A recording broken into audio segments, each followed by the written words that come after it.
ആക്രമണത്തിന്റെ പശ്ചാത്തലത്തിൽ ഖത്തറിലെ ഇന്ത്യക്കാർക്ക് മുന്നറിയിപ്പുണ്ട്. ഇന്ത്യക്കാർ പുറത്തിറങ്ങരുതെന്നാണ് നിർദ്ദേശം നൽകിയിരിക്കുന്നത്. അധികൃതർ നൽകുന്ന നിർദ്ദേശങ്ങൾ അനുസരിക്കണമെന്നും കൃത്യമായി മുന്നറിയിപ്പിൽ പറയുന്നു. ഇറാഖിലെ അമേരിക്കൻ താവളം ആക്രമിച്ചെന്ന് അറബ് മാധ്യമങ്ങൾ ഇതിനകം റിപ്പോർട്ട് ചെയ്ത് കഴിഞ്ഞിട്ടുണ്ട്. ബഹ്റൈനിൽ സുരക്ഷാ സൈറൻ മുഴങ്ങിയിട്ടുണ്ട്. സുരക്ഷാ സ്ഥാനങ്ങളിൽ ഇരിക്കാൻ നിർദ്ദേശം നൽകി കഴിഞ്ഞു. റോഡുകൾ ഉപയോഗിക്കുന്നതിൽ ഔദ്യോഗിക വാഹനങ്ങൾക്ക് മുൻഗണന നൽകി. ഓപ്പറേഷൻ ബഷാറത്ത് അൽ ഫത്തയുമായി ഇറാൻ എത്തിയിരിക്കുന്നു. ഖത്തർ വ്യോമാതിർത്തി അടച്ചു എന്നുള്ള വിവരം ഇപ്പോൾ നമുക്ക് ലഭ്യമാകുന്നുണ്ട്. US സൈനിക താവളമാണ് ഇറാൻ ലക്ഷ്യമിട്ടിരിക്കുന്നത്. ഏറ്റവും പുതിയ വിവരം, ഖത്തറിലേക്ക് മിസൈലുകൾ അയച്ചിരിക്കുന്നു.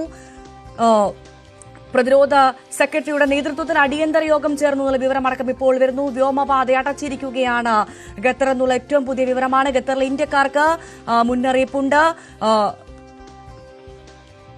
സൈനിക താവളങ്ങൾക്ക് നേരെ ഖത്തറിൽ ആക്രമണം നടത്തിയിരിക്കുന്നു ഇറാൻ. US സൈനിക താവളങ്ങൾ ലക്ഷ്യമിട്ട് ഇറാന്റെ മിസൈലുകൾ തൊടുത്തിരിക്കുന്നു എന്നുള്ള പ്രധാനപ്പെട്ട വിവരം പുറത്തുവരുന്നു.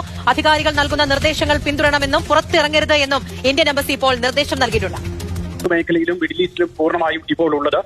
നേരത്തെ ഇറാൻ മുന്നറിയിപ്പ് നൽകിയിരുന്നു അമേരിക്കയുടെ സൈനിക താവളങ്ങൾക്ക് നേരെ, മിഡിൽ ഈസ്റ്റിലെ സൈനിക താവളങ്ങൾക്ക് നേരെ ആക്രമണം നടത്തുമെന്ന്. അതിപ്പോൾ യാഥാർത്ഥ്യമായിരിക്കുന്നു എന്നാണ് വ്യക്തമാകുന്നത്.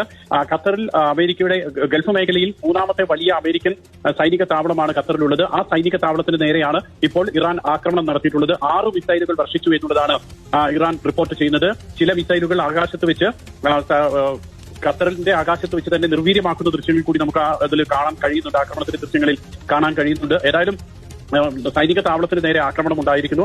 ഏതാണ്ട് 8,000-ഓളം അമേരിക്കൻ സൈനികരാണ് ഈ ക്യാമ്പിലുള്ളത്.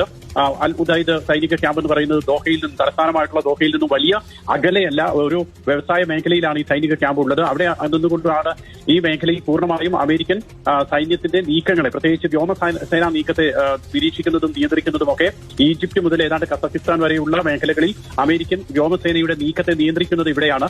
ആ മേഖലയിലേക്ക്, ആ ക്യാമ്പിലേക്കാണ് ഇപ്പോൾ ഇറാൻ ആക്രമണം നടത്തിയിട്ടുള്ളത്. ഈ ആക്രമണം ഇന്ന് വൈകുന്നേരം റിപ്പോർട്ട് പുറത്തു വരുന്നതിന് തൊട്ട് മുൻപ് തന്നെ വ്യോമപാത പൂർണ്ണമായും അടച്ചുകൊണ്ടുള്ള ഒരു വാർത്തയും ഖത്തർ പുറത്തുവിട്ടിരുന്നു. ഏതായാലും ഈ മേഖലയിലൊക്കെ ഇപ്പോൾ അല്പം ഒരു ആശങ്കയുടെ സാഹചര്യമാണുള്ളത്.